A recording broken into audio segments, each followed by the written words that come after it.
지금 이번 한 달은 부활에 관해서 알아보고 있습니다. 두 번째 시간입니다. 넘겨주세요. 네. 보건복지부 조사에 따르면 성인 4명 중에 1명은 평생 한 번 이상 정신건강 문제를 겪는다고 합니다. 2021년 우리나라 국민들 중에서 우울증을 경험한 사람은 93만 명, 불안장애를 경험한 사람은 86만 명이라고 합니다. 그만큼 우울과 불안은 우리를 수시로 찾아오죠. 지난 일을 되짚으면서 그때 그러지 말았어야 한다고 후회하고 자책하고, 또 앞으로 일어날 최악의 경우를 상상하고 걱정하면서 초조해하죠. 우리는 종종 그게 그저 예민하고 생각이 많았을 뿐이라고 여겼지만, 이 책의 저자는 이러한 모습이 모두 우리의 우울과 불안의 모양이라고 말합니다. 그래서 실제로 상담소를 찾는 사람들의 90% 이상이 우울과 불안 때문에 찾아온다고 합니다. 제가 오른쪽에 저 사진 보이시죠? 그 챗GPT에 물어봤어요. 우울과 불안을 가장 잘 표현해주는 그림을 그려봐 달라 하니까 저렇게 그려주더라고요. 이제 저처럼 미술 못하는 사람도 이제 좋게 잘 활용하는 시대가 됐습니다. 그리스도인이라고 해서 우울과 불안에서 자유롭지는 못하죠. 예수 그리스도를 믿는 사람에게도 어렵고 힘든 일은 파도처럼 밀려옵니다. 어쩌면 사는 게 더 힘들 수도 있어요. 왜냐하면 어떻게든지 하나님 말씀대로 살아보려고 하거든요. 그러다 보니까 제약이 많아요.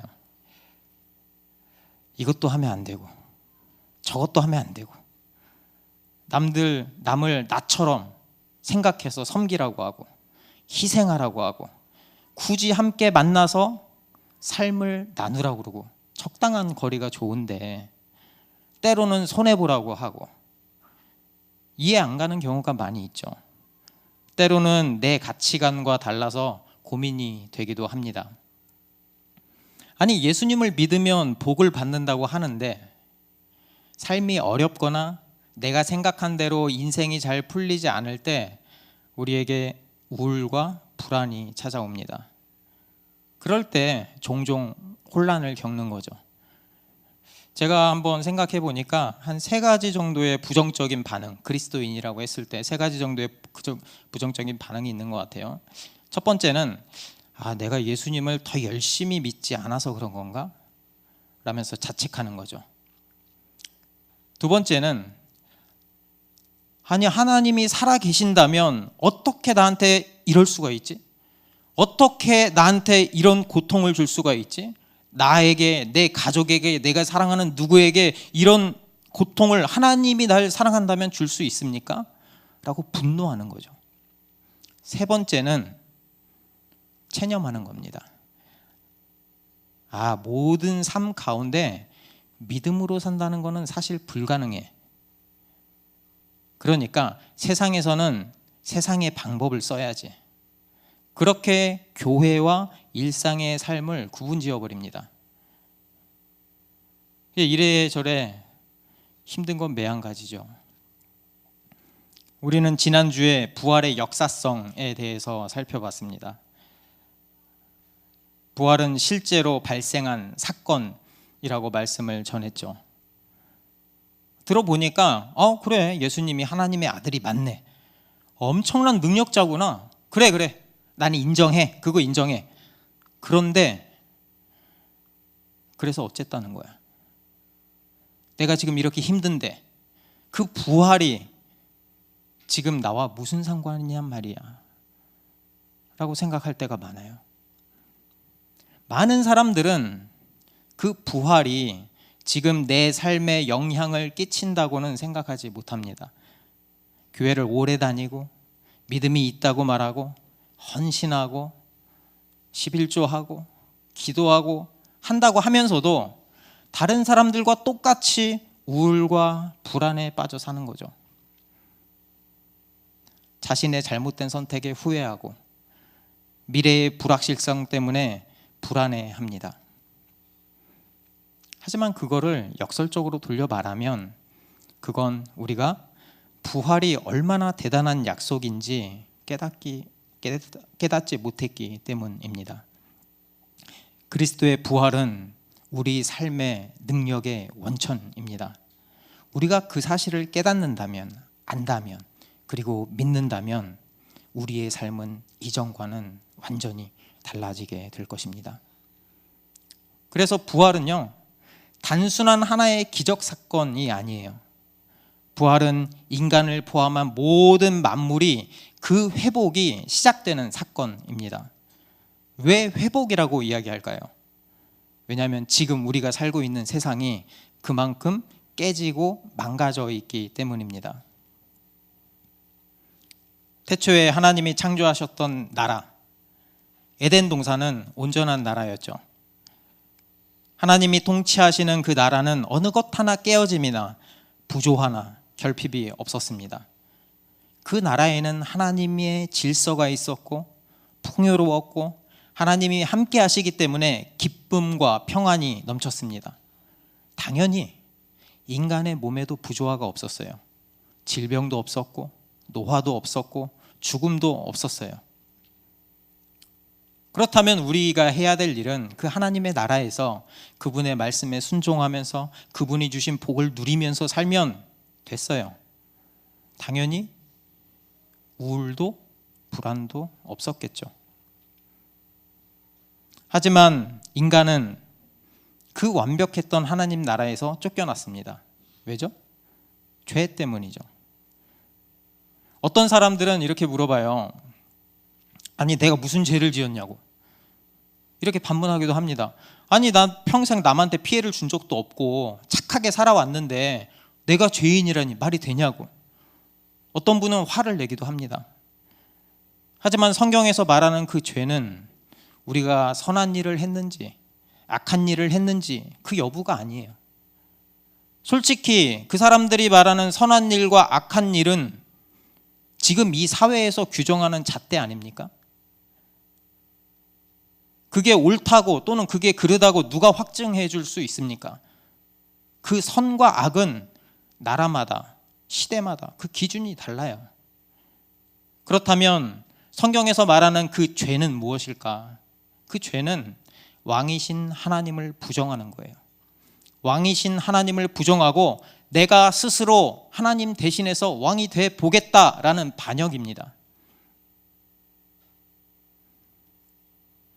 만약에 누군가 왕권에 도전하는 죄를 지었다면 어떻게 될까요? 아시죠? 성공하면 내가 왕이 되는 거고 실패하면 구족을 멸하는 거죠. 그렇죠? 반역의 대가는 그래서 죽음이에요. 반역의 대가는 그냥 죽인다고 죽음이 아니고 생명 되신 하나님과의 관계가 단절됐다는 걸 의미해요. 생명과 단절됐기 때문에 죽는 거예요. 그것을 영적인 죽음이라고 하는데 영적으로 죽었기 때문에 육체적으로도 죽게 되는 거예요. 그렇게 이제 모든 살아있는 것들은 예외 없이 죽음을 향해서 가기 시작합니다. 여러분, 우리 다 여기 있지만 누가 먼저 죽을지 아무도 몰라요. 그렇죠? 제가 젊다고 제일 늦게 죽는 거 아니에요. 제가 제일 먼저 죽을 수도 있어요. 모르죠. 그렇죠? 살아있지만 어쩌면 죽은 상태가 지금 우리죠.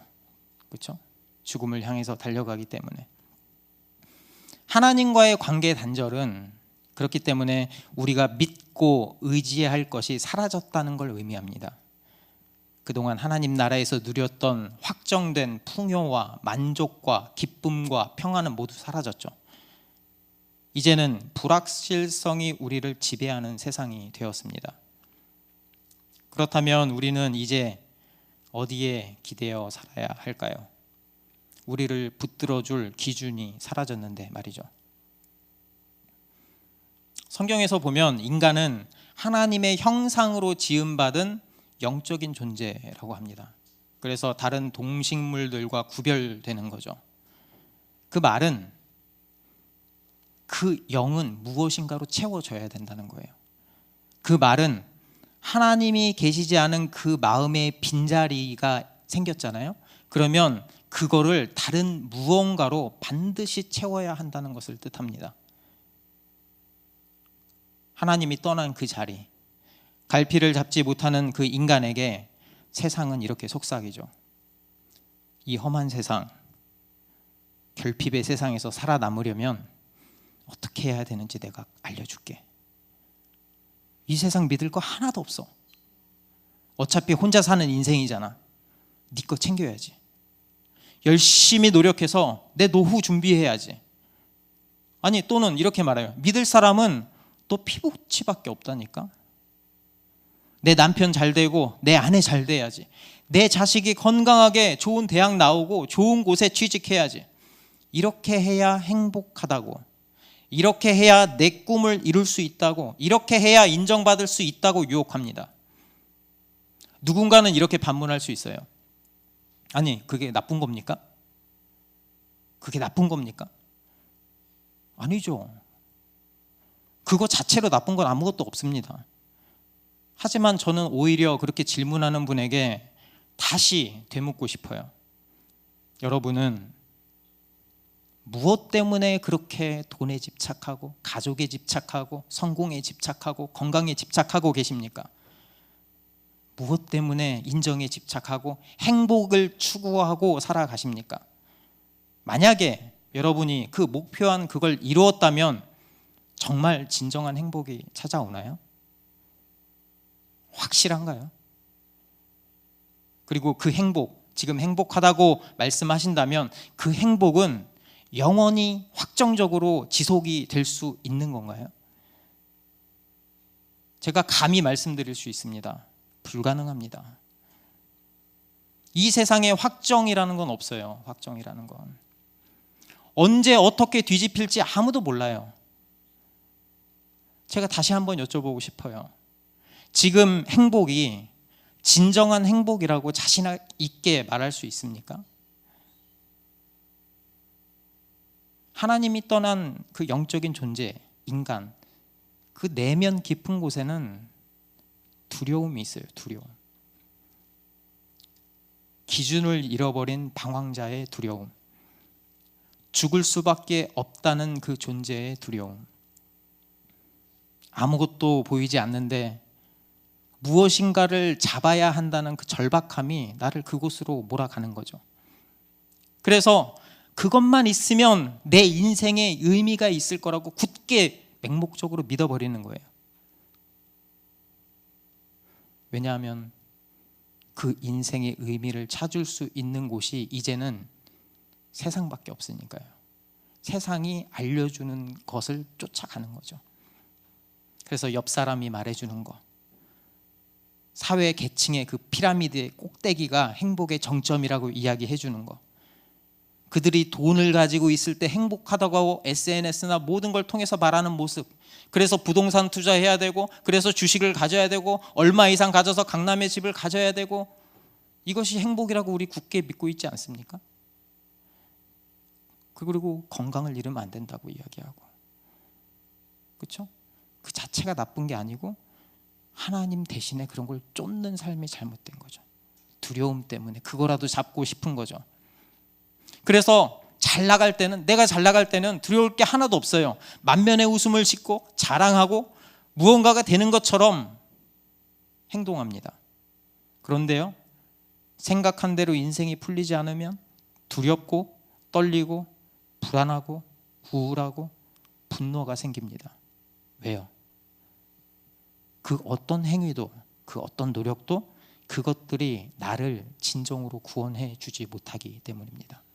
그 어떤 것도 우리를 죽음에서는 건져주지 못하기 때문입니다. 제가 처음에 말한 것처럼 많은 현대인들이 직장 문제, 대인관계, 육아로 인한 스트레스, 취업 문제, 경제 문제 등등등등 우울과 불안을 겪고 있습니다. 그런 사람들에게 친한 사람이 이렇게 얘기해 줄 수 있어요. 아니야, 너만 불안한 거 아니야. 다 불안해. 좋은 생각 많이 하면 되지. 야, 힘내. 의지로 극복할 수 있어. 이런다고 해결이 될까요? 이런다고 해결이 될 것 같습니까? 해결이 안 됩니다. 그럼 이 책에 제가 처음에 보여드렸던 이 책의 저자가 해결책을 제시하는데 그 해결책이 뭔지 아세요? 현재에 집중하는 겁니다. 이 저자는 이렇게 이야기해요. 우울은 주로 과거를 되돌아볼 때, 그리고 불안은 주로 미래를 걱정할 때 생긴대요. 그래서 현재에 집중하라는 거예요. 그리고 마음의 근육을 키우라고 조언합니다. 마음의 근육을 키우면 생각과 행동이 변하고 우울과 불안을 이겨낼 수 있다고 이야기합니다. 나를 돌보고 내가 어찌할 수 없는 상황은 받아들이고, 내가 다 할 수 없으니까. 그리고 너무 사람들이 가까우면 안 되니까 적당한 거리를 두고. 물론 이런 방법들이 어느 정도 긍정적인 역할을 하는 건 사실입니다.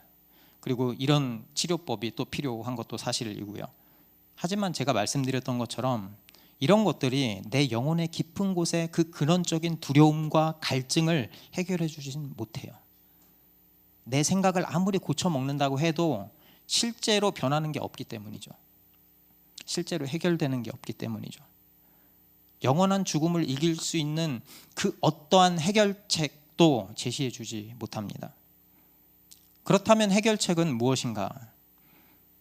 정말 아이러니하게도 하나님은 하나님을 배신한 우리를 죽음 가운데 내버려 두지 않으십니다. 오히려 우리를 불쌍히 여기시고 자신의 아들 예수님을 이 땅에 보내셨죠. 왜죠? 우리를 그 절망에서 구원하시기 위해서죠. 그리고 태초의 그 아름다웠던 관계를 회복하기 위해서죠. 그래서 우리가 이 하나님 나라를 이해하는 게 굉장히 중요합니다. 이 하나님 나라는 유대인들이 오랫동안 기다려왔던 나라입니다. 넘겨주세요. 유대인들은 정말 오랫동안 구원자를 기다리고 고대했어요. 이스라엘이라는 나라 여러분 아시죠? 눈물과 비명과 체념과 죽음으로 점철된 역사였습니다. 그리고 예수님이 살아계시는 그 당시까지도 로마의 지배에서 벗어나지 못하고 있었죠. 그래서 그들을 이 구렁텅이에서 건져줄 강력한 힘과 능력을 지닌 구원자를 기대했어요. 이렇게 말하는 거죠. 지금 우리가 죄와 악과 죽음의 시대에 살고 있지만 메시아가 오시면 하나님 나라의 새 시대가 시작될 거야. 그래서 이렇게 생각한 거예요. 예수님이 오시면 모든 게 바뀔 거야. 그리고 정말로 메시아라고 주장하는 사람이 나타났죠. 그 이름은 예수. 총구석 나사렛에서 태어난 목수의 아들로 자라난 예수. 그들의 기대를 충족시켜 줄 수가 없었어요. 그는 권력자의 모습도 능력자의 모습도 아니었죠. 정말 그들은 상상했어요. 기대했어요. 메시아가 짠 하고 나타나서 모든 대적을 무찌르고 세상을 평정하는 꿈을 꿨죠. 어쩌면 판타지 같은 역전의 드라마를 꿈꿨는데 그 예수는 그들의 기대를 무참히 짓밟았죠. 이런 보잘것없는 사람이 어떻게 우리를 구원할 수 있단 말인가? 정말 자칭 하나님의 아들이라고 지칭하는 예수는 때가 찼고 하나님의 나라가 가까이 왔으니 회개하고 복음을 믿으라 이렇게 외치는 이 예수는 오히려 죽여야 했어요. 왜죠? 그나마 유지하고 있던 유대교가 그로 인해 분열될 수도 있거든요. 그들의 체계가 무너질 수도 있거든요. 그런데 정말로 예수님은 성경에서 선지자들이 예언했던 바로 그 메시아였어요. 참 아이러니하죠. 유대인들이 그렇게 목숨 걸고 외우고 지켰던 성경 말씀 그대로 예수님이 오셨는데 그 성경을 가장 잘 아는 사람이 유대인이잖아요. 어렸을 때부터 다 외우니까. 그들의 잘못된 그 열망과 갈망이 어쩌면 그가 예수라는 것을 받아들이고 싶지 않은 그 거부감이 예수님을 배척한 거죠. 밀어낸 거죠. 이처럼 장차 임할 하나님의 그 나라는 유대인들이 고대했던 그것과는 달랐어요. 그렇다면 성경이 말하는, 예수님이 말씀하시는 하나님의 나라는 무엇인가? 예수님이 밝히시죠. 하나님의 통치하심이 예수님 자신이 이 땅에 오면서 시작되었다고. 그 하나님 나라는 예수 그리스도의 부활을 통해서 이 땅에서 실제로 이루어집니다. 골로새서 1장 13절입니다. 그가 우리를 흑암의 권세에서 건져내사 그의 사랑의 아들의 나라로 옮기셨으니. 우리는 예수 그리스도를 믿음으로 우리의 소속은 세상의 권세에 속한 나라에서 완전한 하나님의 나라로 옮겨지게 됩니다. 그러면 그동안 우리를 지배했던 불완전하고 확정된 죽음을 향해 가는 그 것들에서 해방되게 되죠. 넘겨주세요. 그게 이미와 아직의 하나님 나라입니다. 저기를 보시면 메시아의 초림, 예수님이 처음 오신 거죠, 이 땅에. 그리고 메시아의 재림은 아직 이루어지지 않았습니다. 예수 그리스도의 부활은 미래에 완벽하게 될 하나님 나라가 지금 이 땅에 오는 사건입니다. 그러니까 부활은 미래의 하나님 나라를 현재로 가져오는 사건이에요. 그 사실은 절망 가운데 빠져있던 우리에게 소망이 됩니다. 하나님 나라를 지금 이 땅에서 맛볼 수 있게 된 것이죠. 끊어졌던 하나님과의 관계가 다시 회복되었습니다. 공허하고 텅 비었던 내 중심에 다시 하나님이 함께 하시는 거죠. 새로운 생명을 얻게 된 거죠. 이제는 하나님 나라의 모든 복과 안식을 누릴 수 있게 된 것이죠. 그리고 우리의 신분도 바뀌었습니다.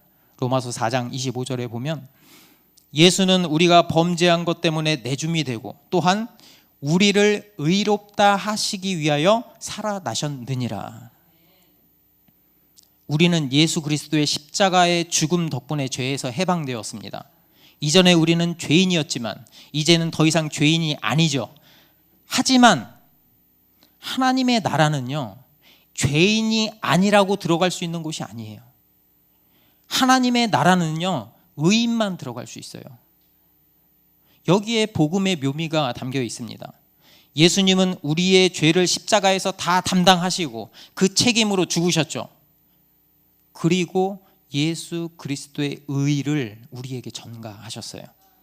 그렇게 우리는 예수님을 믿습니다. 그 믿음으로 의인이라고 인정받게 됩니다. 우리의 노력이 아니고 예수 그리스도의 의가 우리에게 전가되기 때문이죠. 그래서 우리가 하나님 나라에 들어갈 수 있는 거예요. 하나님의 자녀로 관계가 회복되는 것이죠. 이제는 하나님 나라의 모든 복을 누릴 수 있는 존재가 된 것이죠. 이 모든 것이 예수 그리스도가 실제로 부활하심으로 이루어진 일입니다. 이 사실은 그분을 믿는, 예수 그리스도를 믿는 우리에게 세 가지 중요한 의미를 전달합니다. 첫 번째는 넘겨주세요. 예수 그리스도의 부활은 죄의 책임으로부터 우리를 자유롭게 합니다. 예수님의 부활은 십자가에서 우리의 죄값을 다 치르셨음을 확증해 주는 사건입니다. 성경에서 보면 죄의 삭, 곧 하나님의 왕권에 반역한 데 따른 형벌은 처음에 말씀드렸던 것처럼 죽음, 사망이죠. 그런데 예수님이 우리 죄를, 우리 대신 그 형벌을 지고 우리의 빚을 다 갚으셨습니다. 그 증거가 바로 부활이죠. 그분이 실제로 죄의 빚을 다 갚고 죽음의 문을 여시고 밖으로 나오셨습니다. 넘겨주세요. 그래서요, 부활은 영수증이에요. 영수증. 영수증에 값을 치렀다는 그 증거가 있잖아요. 제가 코스트코 종종 가는데 코스트코에서는 물건 검사를 마지막에 합니다. 결제 다 하고 나가서 영수증 갖고 문을 나가는 순간 그 검사하는 분이 있어요. 검사하는 분이 영수증과 물건을 다 보고 영수증 보고 내밀면 되는 거죠. 내가 정당하게 샀으면, 값을 치렀으니까. 부활을 통해서 하나님은 우리 삶 전체에 완불이라는 도장을 찍으셨어요. 예수님이 우리의 죄값을 이미 치렀다. 부활이 바로 그 영수증입니다. 고린도전서 15장 17절에 보면 그리스도께서 다시 살아나신 일이 없으면 우리의 믿음도 헛되고 너희가 여전히 죄 가운데 있을 것이요 라고 말씀하십니다. 그리스도께서 다시 살아나셨기에 우리는 더 이상 죄 가운데 있지 않아요. 이제 우리는 그리스도 안에 있는 거죠. 우리의 죄는 해결되었고 하나님 아버지께서 예수님을 사랑하심 같이 우리를 사랑하십니다. 요한복음 17장 23절 보겠습니다. 곧 내가 그들 안에 있고 아버지께서 내 안에 계시어 그들로 온전함을 이루어 하나가 되게 하려 함은 아버지께서 나를 보내신 것과 또 나 예수님을 사랑하심 같이 그들 우리도 사랑하신 것을 세상으로 알게 하려 함이로소이다. 아멘. 너무나 감사한 사실은 과거에 우리가 어떤 사람이었고 어떻게 살았는지가 중요한 게 아니에요. 세상의 기준으로 보면 쓸모없고 하찮은 취급을 받았더라도, 내세울 게 하나도 없더라도, 설사 나쁜 짓을 하면서 인생을 허비했더라도 하나님은 믿음으로 회개하고 그리스도께 돌아오는 우리를 자신의 아들처럼 사랑하십니다. 이 사랑을 어떤 것과 비교할 수 있겠어요? 우리는 맨날 평가받고 조건부 사랑에 익숙하죠. 회사에서 평가받고 집에서도 평가받고 부부끼리도 평가하고. 그런데 하나님은 전적으로 우리를 사랑해 주세요. 조건 없이. 이 세상 그 무엇과도 바꿀 수 없는 귀한 존재로 우리를 여겨 주십니다. 그 사랑은요, 영원히 우리와 함께 할 것입니다. 그 사랑이 우리를 죄책감에서 자유롭게 해요. 바울을 한번 생각해 볼까요? 그의 과거가 어땠나요? 그는 기독교인을 잡아 죽이던 사람이었죠. 그의 기억 속에는 아마 이런 게 남아 있었을 거예요. 개종했으니까 유대교에서 기독교인으로, 그러니까 자기가 잡아 죽이던 기독교인으로 기독교인들을 다시 바울이 기독교인이 된 거죠. 그러니까 그의 기억 속에는 죄책감이 있었을 거예요. 그에게 잡혀 죽어가던 수많은 사람들의 절규와 얼굴의 표정들이 남아 있을 거예요. 하지만 바울은 그 죄책감에서 벗어났습니다. 왜요? 부활이 그의 모든 죄책감을 해방시켜 주었기 때문입니다. 부활이 그의 죄책감을 다 짊어졌다고 완불이라는 영수증을 찍어줬기 때문이죠. 그래서 바울은 이렇게 고백해요. 고린도전서 15장 10절입니다. 그러나 내가 나된 것은 하나님의 은혜로 된 것이니 내게 주신 그의 은혜가 헛되지 아니하여 내가 모든 사도보다 더 많이 수고하였으나 내가 한 것이 아니요 오직 나와 함께 하신 하나님의 은혜로다. 예수님의 부활을 통해서 하나님은 바울에게 말씀하세요. 이 지불로 충분하다. 네가 다시는 죄의 값을 치를 필요가 없다. 우리에게도 말씀하십니다. 이 지불로 충분하다. 우리도 다시는 죄의 값을 치를 필요가 없습니다. 더 이상 죄책감을 가지지 않아도 돼요. 우리가 과거에 어떤 사람이었든. 오히려 우리를 구원해 주신 하나님의 은혜를 누리면서 감사하면서 살아가면 됩니다. 두 번째는 그리스도의 부활은 다른 권세들에서 자유롭게 합니다. 그 당시의 세상은 십자가에서 죽으시는 예수님에게서 그의 연약함과 그의 패배밖에 보지 못했죠.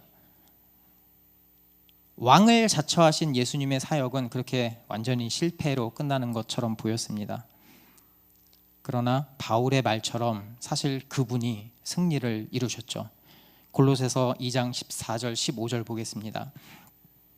우리를 거스르고 불리하게 하는 법조문으로 쓴 증서를 지우시고 제하여 버리사 십자가에 못 박으시고 통치자들과 권세들을 무력화하여 드러내어 구경거리로 삼으시고 십자가로 그들을 이기셨느니라. 아멘. 십자가에서 예수님은요, 법조문으로 쓴 증서, 우리 죄 때문에 하나님께 진 빚을 폐기하셨어요. 우리와 하나님 사이를 막고 있던 그 벽이 이제 허물어진 거죠. 나아가서 예수님은 세상의 통치자들과 권세들을 무력화하셨습니다. 그들의 패배를 드러내어 구경거리로 삼으셨죠. 그러니까 부활은 예수님이 우리의 빚을 대신 다 갚고 하나님의 정의를 충족시켰음을 명백히 드러나는 사건입니다. 그 결과 예수님이 다 하셨기 때문에 우리는 우리 스스로의 힘으로 구원을 쟁취하기 위한 그 막중한 부담에서 벗어나는 거예요. 우리가 할 수도 없고 우리가 할 필요도 없기 때문에, 예수님이 하셨기 때문이죠. 그렇기 때문에 이제는 우리는 예수 그리스도의 힘으로 새로운 삶을 살아갈 수 있게 된 거죠. 세상의 권세에서 우리를 해방시킨 것은 엄밀하게 이야기하면 십자가입니다. 그렇죠? 죄에서 구원해서 하니까. 하지만 부활은 그 자유를 누릴 수 있는 힘과 능력을 우리에게 가져다 줍니다. 부활하고 승천하신 그리스도께서 보내시는 그 성령 하나님이 우리와 함께 하실 때 이전의 통치자들과 권세들이 우리를 쥐고 흔들던 그 위력을 잃게 되는 거죠. 부활의 믿음이 있을 때 우리의 그 결핍은 하나님의 풍성한 은혜로 채워지게 됩니다. 그렇다면 우리는 하나님이 주시는 풍성한 복을 누리면서 살 수 있게 되는 거죠. 넘치는 은혜를 경험하는 것만큼 다른 것을 쳐다보지 않게 돼요. 하나님의 은혜로 이미 꽉 채워졌는데, 하나님의 은혜 때문에 배가 이렇게 부른데 세상의 것을 찾을 필요가 없죠.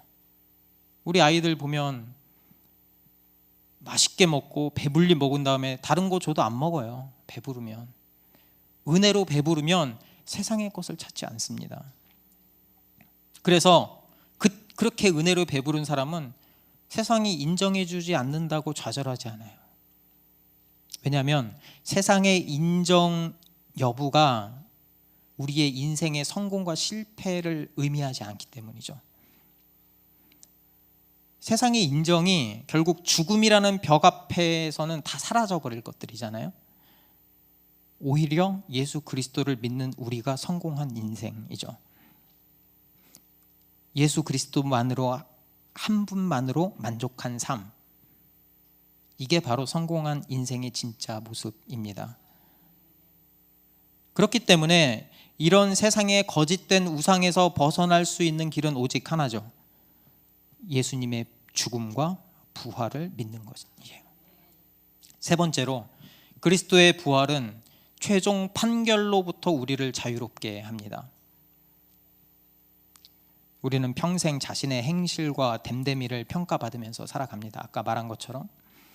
마찬가지로 마지막 날에 하나님도 모든 사람을 각자의 행실대로, 그 행한 대로 심판하실 것입니다. 로마서 2장 6절을 보면 하나님께서 각 사람에게 그 행한 대로 보응하시되 심판하실 거예요. 그래서 믿는 사람들 중에 이런 사람들이 많이 있어요. 그리스도인이 마지막 날까지 가슴 졸이면서 내가 구원받을 수 있을까? 내가 이렇게 기도하지도 않는데 구원받을 수 있을까? 내가 이렇게 잘못하는데 구원받을 수 있을까? 내가 이렇게 헌금하지도 않는데 구원받을 수 있을까? 가슴 졸이며 마지막까지 살아가는 사람이 많이 있습니다. 그런데 우리는 고민하고 걱정하면서 기다릴 필요가 없어요. 왜냐하면 예수님을 믿는 그 순간, 그때 이미 판결이 끝났기 때문입니다. 요한복음 5장 24절에 보면 내가 진실로 진실로 너희에게 이르노니 내 말을 듣고 또 나를 보내신 이를 믿는 자는 영생을 얻었고 심판에 이르지 아니하나니 사망에서 생명으로 옮겼느니라. 아멘. 우리는 이미 하나님의 백성입니다. 다시 판결받을 필요가 없어요. 어떻게 이게 가능할까? 이 책에서 마이클 호튼이라는 신학자가 이렇게 요약했습니다. 부활은 장차 올 미래가 현 시대 속으로 실제로 침투해 들어온 사건이다.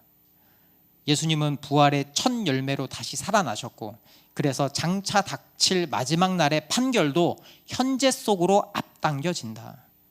그러니까 우리의 행위와 무관하게 믿음으로 의롭다 하심을 받을 수 있는 이유는 그리스도의 그 부활을 통해서 미래의 그 순간이 현재로 연결되어서 로마서 8장 1절에 말한 것처럼, 넘겨주세요. 이제 그리스도 예수 안에 있는 자에게는 결코 정죄함이 없나니. 이 판결을 지금 듣는 거예요. 내가 믿는 그 순간 듣는 거예요. 다시 판결을 내리지 않습니다. 진짜 믿는 사람에게는. 그러니까 우리가 부활하여 살아계신 그리스도와 믿음으로 연합하는 그 순간부터 판결은 내려진 거예요. 우리는 사랑받는 아들 예수님 안에서 이미 받아들여졌습니다. 이제 그리스도인에게 마지막 날은 두렵고 떨린 날이 아니에요. 시험 쳐고 이게 붙을까 말까 걱정하는 게 아니에요. 이미 합격이라는 걸 받아놓고 아직 입사하지 않은 거예요. 그게 맞아요. 그게 이제 그리스도인에게 그 마지막 날은 두렵고 떨린 날이 아니고요, 사랑하는 하나님과 예수 그리스도를 실제로 만나는 잔칫날이에요. 여러분, 그날이 기다려지지 않습니까? 어쩌면 우리 모두는 과거가 남긴 우울과 미래가 보낸 불안 가운데를 살아가는 것 같습니다. 세상은 불공평하고요, 내 선택은 후회의 연속이고 앞날은 걱정투성이죠. 어떻게 살아야 할까? 어떤 인생이 참된 인생일까? 어쩌면 이 고민이 이 땅을 살아가는 저와 여러분의 모든 사람들에게 평생의 숙제가 아닐까 싶습니다. 세상의 이런저런 방법으로 우울과 불안을 해결하려고 노력하지만 그것이 죽어있는 내 영혼을 살리지는 못하죠. 우리의 죽음을 막을 수는 없죠. 인간이요, 한없이 강한 것 같지만 죽음 앞에서는 한없이 약한 존재인 것 같아요. 코로나로 보니까 주변에 많은 분들이 돌아가시더라고요. 또 질병으로 돌아가시는 분들도 많이 있더라고요. 그리고 인간이 그렇게 똑똑한 것 같은데 또 보면 갈팡질팡 우왕좌왕하는 존재가 또 인간인 것 같아요. 그게 인간인 우리의 모습인 것 같습니다. 그런 것들이 보여주는 거는 우리의 노력으로는 스스로를 구원할 수 없다는 거예요. 죽음의 심판을 피할 길이 없다는 거예요. 절망 가운데 떨어진 우리를 구원하시기 위해서, 그래서 예수 그리스도께서 이 땅에 오신 거예요. 우리에게 아무런 소망이 없고 아무런 능력이 없기 때문이죠. 그래서 예수님이 십자가에 못 박혀 죽으시고 부활하셔서 죄와 죽음의 권세를 이기신 거예요. 부활하심으로 미래의 하나님 나라가 이 땅에 우리에게 임했습니다. 우리가 그 예수 그리스도를 믿을 때 우리는 그 즉시 하나님 나라로 옮겨집니다. 우리가 예수 그리스도를 믿는다고 고백하고 있다면 우리는 하나님 나라의 백성입니다. 이미 임한 하나님 나라는, 그 나라에 속한 우리는 진정한 자유를 얻게 됩니다. 그리스도의 부활은 죄의 책임으로부터 우리를 자유롭게 하죠. 그리스도의 부활은 다른 권세들에서 우리를 자유롭게 합니다. 그리스도의 부활은 최종 판결로부터 우리를 자유롭게 합니다. 이미 임한 하나님 나라, 하지만 하나님 나라는 아직 완성되진 않았죠. 그렇죠? 예수님이 재림하시지 않았으니까. 그래서 우리가 여전히 이 세상의 불확실성 가운데 살아가는 거예요. 여전히 아프고 누군가는 죽고 불안하고 우울감이 찾아올 때도 있고, 그럼에도 우리가 그 가운데서 너무 우울해하거나 불안에 넘어지지 않을 수 있는 것은 우리에게는 완불이라는 도장이 찍힌 확실한 부활의 영수증이 우리에게 있기 때문입니다. 인생에서 가장 중요한 질문, 어떤 인생이 가장 성공한 인생일까? 그것은 부활하신 예수 그리스도를 믿는 것입니다. 그 인생 가운데 생명이 있고 마지막 때 영광의 주 하나님과 함께 기쁨과 행복을 누리면서 살 것이기 때문입니다. 다시 한번 15절을 읽어보겠습니다. 함께 읽겠습니다. 이르시되 때가 찼고 하나님 나라가 가까이 왔으니 회개하고 복음을 믿으라 하시니라. 아멘. 지금이 바로 그때예요. 여러분, 마음의 문을 열고 예수 그리스도를 영접하기 바랍니다. 그 인생에서 지금까지 풀리지 않았던 가장 확실한 해답을 얻게 될 것입니다. 또는 예수님을 믿는다고 하면서도 우울과 불안 속에서 하루하루를 염려하면서 걱정하면서 살아가신 분이 계셨다면 다시 한번 이 확실한 부활의 복음을 믿기 원합니다. 그 복음이 우리 마음 깊숙한 곳에 있던 그 두려움을 없애줄 것이에요. 하나님의 그 풍성한 은혜가 우리를 채워줄 것입니다. 그러면 우리의 삶은 소망을 갖고 살아가게 될 것입니다. 다 함께 찬양하면서 기도의 자리로 나아가겠습니다.